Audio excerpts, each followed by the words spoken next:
मुख्यमंत्री कन्या सुमंगला योजना है। 25,000 का पैकेज हम बेटी के जन्म से लेकर के स्नातक तक की पढ़ाई के लिए उपलब्ध करवा रहे हैं। इस वीडियो के अंदर आपको मैं लाइव दिखाऊंगा कैसे आपको आवेदन करना है। आवेदन एक बार फिर से स्टार्ट हो चुके हैं। लेटेस्ट तरीका दिखाने वाला हूं। सबसे पहले तो हमें अपना जो ब्राउजर है वो ओपन करना है और यहां पर हमें सर्च करना है MKSY। तो आप सभी के सामने कन्या सुमंगला योजना का जो ऑफिशियल पोर्टल है आ जाएगा। अब यहाँ पर कन्या सुमंगला योजना को गवर्नमेंट ने कुछ इस तरीके से डिजाइन किया है कि इसके अंदर जो भी बेनिफिशियरी लाभ लेना चाहेगा तो उसको बच्चियों के स्वास्थ्य और एजुकेशन का पूरा ख्याल रखना होगा, जिसमें कि सरकार ने जो भी पैसा यहाँ पर दिया जाता है वो कई सारे चरणों के अंदर दिया जाता है। जैसे कि आप देखोगे कि पहला चरण में जो पैसा आपको मिलेगा वो मिलेगा 5,000 रुपये का।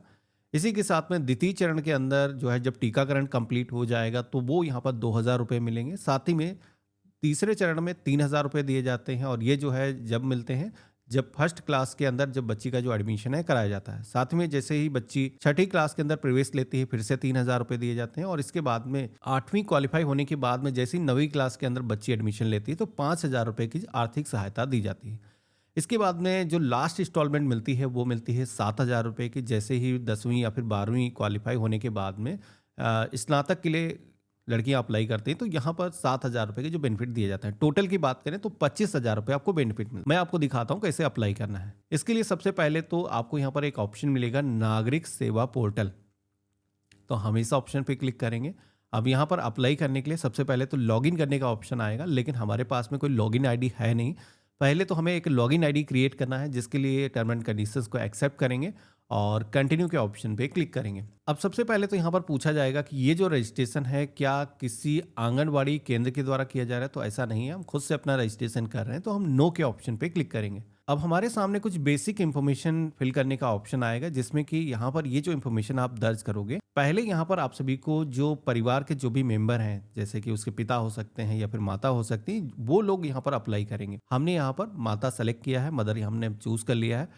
अब इसके बाद में आप सभी को आवेदक का जो मोबाइल नंबर है यहाँ पर दर्ज करना है। साथ ही में आवेदक का जो नेम है, अभी हम मम्मी का जो नाम है यहाँ पर दर्ज करेंगे, तो यहाँ पर उनका नाम हो जाएगा। अगर मिड नेम नहीं है तो आप इसे ब्लैंक भी छोड़ सकते हो। तो यहाँ पर अब आपको जो भी एप्लीकेबल है तो हम यहाँ पर पति का जो नाम है दर्ज कर देंगे। जितने भी बच्चे हैं परिवार के अंदर यहाँ पर आपको ऑप्शन मिलेगा, आप ड्रॉप डाउन से सेलेक्ट कर लोगे। अब यहाँ पर आप सभी से पूछा जाएगा कि परिवार के अंदर टोटल जो बच्चे हैं, यहाँ पर जो बात हो रही है टोटल अभी तक इससे पहले जिन बच्चों का जन्म हो चुका है, रजिस्ट्रेशन भले ही आज की डेट में आप कर रहे हो, सभी को मिला करके बताना है। और उनमें से पूछा जाता है कितने ऐसे बच्चे हैं जो यहाँ पर बॉयज़ हैं, कितने गर्ल्स हैं, वो आपको यहाँ पर अलग अलग संख्या दर्ज करना है। यहाँ पर ये करने के बाद में आवेदक का प्रकार का एक सेक्शन मिलेगा, जहाँ पर शहरी या फिर ग्रामीण क्षेत्र से आप जिस भी एरिया से हो आपको चूज करना है। तो जैसे कि हम ग्रामीण एरिया से हैं तो हम रूरल वाला जो ऑप्शन है वो सेलेक्ट करेंगे। यहाँ पर अपना जो डिस्ट्रिक्ट है वो चूज करना है, ब्लॉक का नाम सेलेक्ट करना है। अब इसके बाद में आपको अपनी मर्जी का एक पासवर्ड सेट करना है, जो कि मिनिमम 8 डिजिट का आपको रखना होगा। एग्जाम्पल मैंने दिखा रखा किस तरीके का आप पासवर्ड रख सकते हो। कन्फर्म के सेक्शन में आकर के रिपीट आपको अपना जो पासवर्ड है दर्ज करना है और इसके बाद में एक कैप्चा कोड दिखेगा। अब ये जो कैप्चा कोड है जैसा है सेम आपको इस बॉक्स के अंदर इंटर करना है और सेंड SMS OTP के ऑप्शन पे क्लिक करना है। तो यहाँ पर आपने जो मोबाइल नंबर रजिस्टर्ड किया होगा उस पर एक वेरिफिकेशन के लिए OTP जाएगा। तो वो जो OTP है यहाँ पर आपको इस बॉक्स के अंदर इंटर करना है और इसके बाद में वेरीफाई के ऑप्शन पे क्लिक करना है। तो इतना करते ही आप देखोगे कि हमारी जो लॉगिन आईडी है वो यहाँ पर सफलतापूर्वक क्रिएट हो चुकी है। ये जो लॉगिन आईडी है सबसे पहले तो हमें नोट करके अपने पास में रख लेना है और फ्यूचर के अंदर कोई नेक्स्ट बच्चे का भी जन्म अगर परिवार के अंदर होता है तो इसी लॉगिन आईडी के जरिए आपको आगे का फॉर्म भरना होगा। तो ये ध्यान रखना है, इसे आपको संभाल करके रख लेना है। हमने यहाँ पर ओके के ऑप्शन पे क्लिक किया है। अब जो भी लॉगिन आईडी हमने क्रिएट किया था यहाँ पर दर्ज करेंगे, जो पासवर्ड हमने सेट किया था वो यहाँ पर दर्ज करेंगे और कैप्चा जैसा दिखता है सेम यहाँ पर आपको फिल कर देना है और यहाँ पर OTP भेजे के ऑप्शन पे क्लिक करना है। तो आपके फ़ोन पर एक बार फिर से OTP आएगा, यहाँ पर आप दर्ज करोगे। तो इस तरीके से आप देखोगे कि हम पोर्टल के अंदर लॉगिन हो चुके हैं। अब लॉगिन होने के बाद में पहले क्या होता था कि डायरेक्टली बच्चे की इन्फॉर्मेशन दर्ज करने का ऑप्शन आ जाता था, लेकिन अभी गवर्नमेंट ने फॉर्म पूरी तरीके से बदल दिया है। तो आपको ध्यान से देखना है। अभी यहाँ पर जो इन्फॉर्मेशन मांगी जा रही है वो मदर की इन्फॉर्मेशन मांगी जा रही है, जिसमें कि मदर का जो नाम है, जैसे कि हमने रजिस्ट्रेशन मदर के नाम से किया था तो यहाँ पर नाम आप देखोगे कि ऑटोमेटिक यहाँ पर आ चुका है। साथ ही में यहाँ पर आप सभी को माता का जो नाम है वो हिंदी लैंग्वेज के अंदर दर्ज करने के लिए कहा जाता है। तो यहाँ पर आप हिंदी में गूगल हिंदी इनपुट टूल के माध्यम से आप टाइपिंग कर सकते हो। फिल करने के बाद में अब आपको आना है पिता के नाम के सेक्शन में। यहाँ पर पिता का जो नाम है जैसा उनके आधार कार्ड पर है सेम यहाँ पर आपको दर्ज करना है और पिता का नाम यहाँ पर हिंदी में दर्ज करना है। खाता धारक कौन है, जैसे कि पिता के नाम से अगर रजिस्ट्रेशन किया जा रहा है तो यहाँ पर उनका नाम यहाँ पर दिखेगा, आपको यहाँ पर ड्रॉप डाउन से सेलेक्ट करना है। तो जैसे कि हमने यहाँ पर माता का जो ऑप्शन है वो सेलेक्ट कर लिया है। अब इसके बाद में पेज में नीचे की तरफ आओगे तो यहाँ पर आपको ऑप्शन दिखेगा बैंकिंग डिटेल को दर्ज करने का। सरकार की तरफ से ये जो बेनिफिट है डायरेक्ट बेनिफिट ट्रांसफर के माध्यम से भेजे जाते हैं, तो आपके बैंक खाते के अंदर रिसीव होंगे। किस डिस्ट्रिक्ट के अंदर खाता है यहाँ पर आपको वो अपना जो डिस्ट्रिक्ट है सेलेक्ट करना है। साथ ही में बैंक का जो नाम है, बैंक का जो IFSO कोड है, खाता धारक का नाम ऊपर आपने सिलेक्शन किया है तो उसके अकॉर्डिंग यहाँ पर आप देखोगे कि नाम माता का यहाँ पर आ चुका है। माता के अकाउंट के अंदर ये जो बेटी के बेनिफिट हैं वो ट्रांसफर होने वाले हैं। यहाँ पर आप सभी को बैंक अकाउंट नंबर दर्ज करना है। कन्फर्म के सेक्शन में आकर के रिपीट हमें खाता नंबर दर्ज करना है। अब हमें यहाँ पर बैंक का जो एड्रेस है जहाँ पर भी खाता है आपको उस ब्रांच का जो नाम है यहाँ पर मेंशन कर देना है और इसके बाद में आप सभी को चूज फाइल के सेक्शन में आना है। यहाँ पर आप सभी को एक PDF फाइल अपलोड करनी है जिसके अंदर पासबुक आपको स्कैन करके अपलोड करना है। तो यहाँ पर एक चीज़ ध्यान रखना है कि फाइल का जो साइज है वो काफ़ी गवर्नमेंट ने कम रखा है। 50 KB से लेकर के 100 KB के अंदर डॉक्यूमेंट आपका होना चाहिए। तो यहाँ पर ये जो डॉक्यूमेंट है अगर आप कंप्यूटर से कर रहे हो तो उसको रिसाइज आसानी से कर सकते हो, लेकिन कुछ लोग हो सकता है अपने मोबाइल फ़ोन से कर रहे हो, तो ऐसे में आप हमारी वेबसाइट सरकारी DNA टूल्स को इस्तेमाल कर सकते हो, जहां पर आप जाओगे अपलोड करोगे अपने डॉक्यूमेंट और यहां पर PDF के अंदर आप कन्वर्ट कर सकते हो, जैसे कि आपने अपने फ़ोन से कैप्चर किए हैं डॉक्यूमेंट और इसके बाद में यहां पर उसका जो साइज़ है रिड्यूस कर सकते हो, मर्ज भी कर सकते हो। तो हमने यहाँ पर चूज़ कर लिया है, अपलोड के ऑप्शन पे क्लिक करेंगे। हमने यहाँ पर सबमिट डिटेल के ऑप्शन पे क्लिक किया है तो सक्सेस का जो मैसेज है वो यहाँ पर आ चुका है। लेकिन इसी के साथ में थोड़ी सी देर के अंदर आपको यहाँ पर एरर का मैसेज दिखेगा, तो परेशान होने की ज़रूरत नहीं है। यहाँ पर कहा जा रहा है कि please update your Aadhaar detail. तो अब आपको माता पिता की जो आधार डिटेल है वो यहाँ पर फिल करना है, जिसमें कि अब आप सभी के सामने कुछ इस तरीके का ऑप्शन आएगा जहां यहाँ पर सबसे पहले तो माता का यहाँ पर आधार नंबर हो जाएगा और डिक्लेरेशन को आपको एक्सेप्ट करना है और कैप्चा कोड जैसा यहाँ पर दिखता है सेम आपको दर्ज करना है और वेरीफाई के ऑप्शन पे क्लिक करना है। तो इस तरीके से एक आधार वेरीफाई हो चुका है। इसी तरीके से पिता का भी आधार नंबर हम दर्ज करेंगे, डिक्लेरेशन को एक्सेप्ट करेंगे, वेरीफाई के ऑप्शन पे क्लिक करेंगे तो आधार डेटा भी यहाँ पर मिलान हो चुका है। आपने एक चीज़ नोटिस किया होगा कि अभी तक आधा फॉर्म हम फिल कर चुके हैं लेकिन बच्चे की इंफॉर्मेशन कहीं पर भी नहीं मांगी गई है। तो चलिए अब आपको बताता हूँ कहाँ पर बच्चे की इंफॉर्मेशन दर्ज करना है। डिक्लेरेशन को आपको एक्सेप्ट कर लेना है और इसके बाद में सबमिट आधार डिटेल इस ऑप्शन पे क्लिक करना है। तो इस तरीके से हमने माता पिता का जो आधार डिटेल है वो भी अपडेट कर दिया है। अब बारी आती है बच्चे की इंफॉर्मेशन को दर्ज करने की। तो यहाँ पर गर्ल चाइल्ड फर्स्ट वाला जो ऑप्शन दिख रहा है इस ऑप्शन पे हम क्लिक करेंगे और ऐड बेनिफिशियरी के ऑप्शन पे क्लिक करेंगे। तो अब आप देखोगे कि अगेन हमारे सामने एक फॉर्म आ चुका है। बहुत सारे लोगों को काफ़ी कॉम्प्लिकेटेड लगता है लेकिन यहाँ पर मोस्टली जो इन्फॉर्मेशन है वो पहले से फिल है।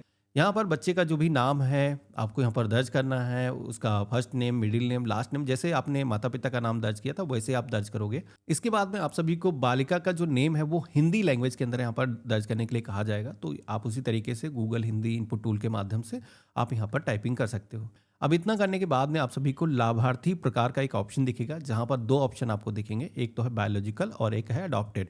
तो अगर किसी ने गोद लिया है तो यहाँ पर अडॉप्टेड सेलेक्ट करेगा, हमें यहाँ पर बायोलॉजिकल वाला जो ऑप्शन है वो सेलेक्ट करना है। इसके बाद में बच्चे की जो डेट ऑफ बर्थ है यहाँ पर आपको उसके जो डॉक्यूमेंट है उसके अकॉर्डिंग देख करके दर्ज करना है। प्लेस ऑफ बर्थ क्या है, तो जन्म प्रमाण पत्र अगर है तो उस पर आप देखोगे कि यहाँ पर मेंशन होगा, आप यहाँ पर उसके अकॉर्डिंग दर्ज कर सकते हो।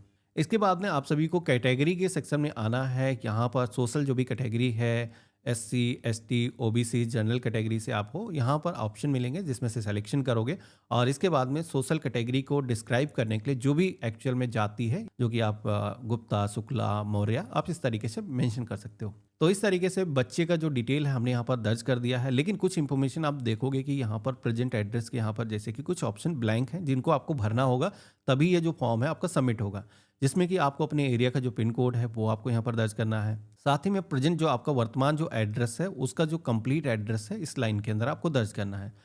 यहाँ पर एक ऑप्शन दिखेगा परमानेंट एड्रेस का, तो ये जो प्रेजेंट एड्रेस है मोस्टली लोगों के केस में सेम ही होगा। अगर आपके केस में एप्लीकेबल है 2 एड्रेस हैं तो ऐसे में आप यहाँ पर बता सकते हो कि हमारा जो प्रेजेंट एड्रेस है ये है और जो परमानेंट एड्रेस है कुछ डिफरेंट है, तो आप यहाँ पर मैनुअली दर्ज कर सकते हो। लेकिन मेरे केस में जैसे कि सेम ही है तो हम यहाँ पर इस पर टिक कर देंगे, ऑटोमेटिक यही जो एड्रेस है कॉपी हो जाएगा। अब हमें यहाँ पर सबमिट के ऑप्शन पर क्लिक करना है। जैसे हमने सबमिट किया है तो आप देखोगे कि अब पहला जो बच्चा हमने ऐड किया था उसका जो नाम है डैशबोर्ड पर आ चुका है। तो मैं यहाँ पर अप्लाई के ऑप्शन पे क्लिक करूँगा। तो अभी आप देखोगे कि बच्चे की एज के अकॉर्डिंग यहाँ पर कैलकुलेट होकर के आ चुका है कि किस बेनिफिट के लिए आप एलिजिबल हो। जैसे कि आप देखोगे कि अभी बच्चे का जो जन्म है हुआ है, तो उसके अकॉर्डिंग यहाँ पर 1 साल के अंदर अगर आप अप्लाई करते हो, 0 से लेकर के 1 साल के अंदर, तो यहाँ पर जन्म के समय पर जो 5,000 रुपये सरकार की तरफ से दिए जाते हैं, वो तुरंत ही आप पा सकते हो। बाकी के जो बेनिफिट हैं, जैसे कि यहाँ पर स्लैब अलग-अलग दिखाया गया है कि सेकंड श्रेणी का जो बेनिफिट है, वो कब मिलेगा। तो 9 महीने से लेकर के 2 साल के बीच में बच्चे का जो टीकाकरण है, जब आप कंप्लीट कराते हो, तो इसलिए एक चीज़ ध्यान रखना है कि टीकाकरण की जो बुक मिलती है, जो अभिलेख होते हैं, वो आपको अपने पास में मेंटेन करके रखना है। साथ ही में तीसरे स्टेज की बात करें तो आप देखोगे कि 3,000 रुपये मिलेंगे, जो कि 4 से 8 साल के अंदर जब बच्चा होगा, तो यहाँ पर ये जो ऑप्शन है ग्रीन टिक लग करके जाएगा। जो भी स्टेज के अंदर बच्चे की एज पहुंचेगी, उसके अकॉर्डिंग ये जो ऑप्शन है ओपन होते चले जाएंगे और उसके अंदर आपको अप्लाई करना होगा। तो जैसे कि वर्तमान के अंदर हम फर्स्ट स्टेज के अंदर हैं, तो यहाँ पर हमें अप्लाई करना है। इसके लिए eligible click here to apply के ऑप्शन पे क्लिक करना है। अब हमारे सामने कुछ बेसिक इन्फॉर्मेशन दर्ज करने का ऑप्शन आएगा। यहाँ पर कोई भी इन्फॉर्मेशन आपको अपडेट करना है तो अपडेट कर सकते हो। आई एग्री के ऑप्शन पे क्लिक करना है, अपडेट के ऑप्शन पे क्लिक करना है, ओके के ऑप्शन पे क्लिक करना है। तो यहाँ पर आप देखोगे कि जैसे कि मैंने आपको बताया था कि मेरे केस में जैसे कि जन्म के उपरांत क्या डॉक्यूमेंट की ज़रूरत होती है, तो जैसे कि जन्म प्रमाण पत्र की जो संख्या है यहाँ पर मांगी गई है। तो बच्ची का जो बर्थ सर्टिफिकेट है उस पर आप नंबर देखोगे, उसका जो सीरियल नंबर है बर्थ सर्टिफिकेट का, वो आपको यहाँ पर दर्ज करना है। एक कैप्चा कोड यहाँ पर दिखेगा, दर्ज करना है और इसके बाद में वेरीफाई के ऑप्शन पे क्लिक करना है। तो इस तरीके से आप देखोगे कि हमारा बर्थ सर्टिफिकेट यहाँ पर वैलिड हो चुका है, जिसमें कि जन्म बच्ची का कहाँ पे हुआ है, कोई हॉस्पिटल के अंदर हुआ है या फिर घर पे हुआ है या फिर यात्रा के दौरान आकस्मिक कहीं पर भी जन्म हुआ, तो वो कंडीशन आपको यहाँ पर सेलेक्ट करना है। तो मेरे केस में जैसे कि जन्म बच्ची का हॉस्पिटल के अंदर हुआ, हम यहाँ पर सेलेक्ट करेंगे। अब इसके बाद में कुछ दस्तावेज आपको अपलोड करने के लिए कहे जाएंगे, लेकिन मेरे केस में अभी जैसे कि बच्ची का जो है कोई दस्तावेज खास ज़रूरत नहीं है, क्योंकि बर्थ सर्टिफिकेट गवर्नमेंट की तरफ से जारी किया जाता है, तो डिजिटल तरीके से वो यहाँ पर रिकॉर्ड फेच हो जाते हैं। आपको करना ये है, बालिका की जो फोटो है वो यहाँ पर आपको अपलोड करनी है, जिसका जो साइज़ है ध्यान रखना है कि 50 केबी से लेकर के 100 केबी के बीच में फ़ोटो का साइज़ होना चाहिए। आज की डेट में मोबाइल फ़ोन के अंदर काफ़ी बड़ी-बड़ी साइज़ की फाइलें बन जाती हैं, तो इसको भी सरकारी डीएनए टूल्स सर्च करके आप जाओगे हमारी वेबसाइट पर, वहाँ पर जा करके फ़ोटो को अपलोड करना है और उसका जो साइज़ है रिड्यूस कर सकते हो और यहाँ पर आकर के आपको सेलेक्ट करना है और इसके बाद में अपलोड के ऑप्शन पे क्लिक करना है। इसके बाद में बारी आती है एक डॉक्यूमेंट को अपलोड करने की, जिससे साबित होता हो कि आप परमानेंट निवासी उत्तर प्रदेश के हो, जिसमें कि अगर आप क्लिक करोगे तो कौन कौन से ऐसे डॉक्यूमेंट हैं जो कि दिए जा सकते हैं। तो मल्टीपल डॉक्यूमेंट के ऑप्शन मिल जाते हैं। अगर आपके पास में बैंक पासबुक है, ड्राइविंग लाइसेंस है या फिर बिजली का बिल है, इसके अलावा गैस कनेक्शन हो गया, आधार कार्ड का भी यहाँ पर ऑप्शन दिया गया है, पासपोर्ट, राशन कार्ड। मेरे पास में आधार कार्ड है, हम यहाँ पर सेलेक्ट करेंगे। यहाँ पर आधार कार्ड जिसके नाम से आपने रजिस्ट्रेशन किया है उसके अकॉर्डिंग यहाँ पर आपको डॉक्यूमेंट अपलोड करना है। हमें यहाँ पर चूज़ के ऑप्शन पे क्लिक करना है और इसके बाद में जहाँ पर भी हमने डॉक्यूमेंट सेव करके रखा है अपलोड कर देंगे। एक चीज़ ध्यान रखना है कि डॉक्यूमेंट जब भी आप अपलोड करते हो, आधी इंफॉर्मेशन जस्ट फ्रंट में होती है, आधी इंफॉर्मेशन उसके बैक साइड में होती है। तो दोनों साइड का स्कैन करके उसको मर्ज करके उसकी सिंगल फाइल बनानी है और वो अपलोड करना है। डॉक्यूमेंट यहाँ पर पीडीएफ के अंदर अपलोड होंगे। इसका भी जो साइज है वो 100 केबी से ज़्यादा नहीं होना चाहिए। अगेन आप सभी से पूछा जाएगा कि क्या ये जो फॉर्म है आंगनवाड़ी केंद्र के जरिए भरा जा रहा है, तो नहीं भाई, यहाँ पर हम नो के ऑप्शन पे क्लिक करेंगे। एक डिक्लेरेशन आएगा, तो ये जो डिक्लेरेशन है आपको रीड कर लेना है और मैं सहमति देता हूँ, इस ऑप्शन पे क्लिक करेंगे और इसके बाद में सबमिट के ऑप्शन पे क्लिक करेंगे। तो इस तरीके से आप देखोगे कि हमारे सामने एप्लीकेशन सबमिटेड सक्सेसफुल का जो मैसेज है वो आ चुका है और इसी के साथ में एक एप्लीकेशन नंबर जनरेट होकर के आ चुका है। अब ये रजिस्ट्रेशन होने के बाद में आपको अगर इसका प्रिंट लेना है तो अपने पास में इसे प्रिंट लेकर के सुरक्षित करके रख सकते हो। गवर्नमेंट की तरफ से ये जो फॉर्म है आपका इंटरनली वेरीफाई किया जाएगा और आप सभी के जो बेनिफिट हैं आपके बैंक खाते के अंदर ट्रांसफ़र किए जाएंगे। तो देखा आपने, ये था कंप्लीट प्रोसेस। इस तरीके से आप कन्या सुमंगला योजना के अंदर ऑनलाइन खुद से अप्लाई कर सकते हो। आशा करता हूँ अब वीडियो आपके काफ़ी काम आया होगा। वीडियो पसंद आया तो इसे लाइक करना, चैनल पे नए हो सब्सक्राइब कर लेना। बाकी अगर आपको इस योजना के बारे में और कुछ इन्फॉर्मेशन चाहिए तो कमेंट में लिख करके बता सकते हो। मैं इंस्टाग्राम पर भी काफ़ी एक्टिव रहता हूँ, तो वहाँ पर भी मुझे मैसेज कर सकते हो। आईडी मेरी यहाँ पर आ रही होगी। हम मिलते हैं ऐसे ही एक नए वीडियो में, तब तक के लिए गुड बाय, जय हिंद।